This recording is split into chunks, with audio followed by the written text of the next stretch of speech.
वालेकुम नाजरीन, आपको ईद मुबारक।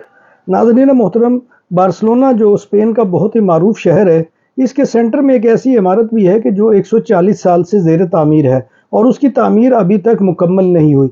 इस इमारत का नाम सग्रादा फैमिलिया है, जिसको अंग्रेज़ी में होली फैमिली कहा जाता है। यानी कि ये होली फैमिली नाम की बिल्डिंग जो है, ये एक बहुत बड़ा चर्च है कि जो 1882 में जिसकी तामीर का आगाज़ हुआ था, और इसको डिज़ाइन किया था स्पेन के बहुत ही मारूफ आर्किटेक्चर जिनका ताल्लुक कतालूनिया से था, अंतोनी गाउदी।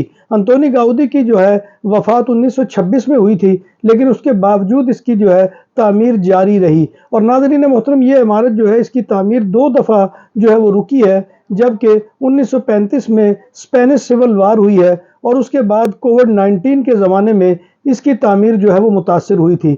लेकिन अब इसकी तामीर जारी है और माहिरीन ने कहा है कि इसकी तामीर की जो है मुकम्मल होने का साल 2026 है। नाज़रीन मोहतरम, 2023 में इस इमारत को देखने के लिए आने वाले टूरिस्ट की तादाद जो है वो 4.7 मिलियन थी।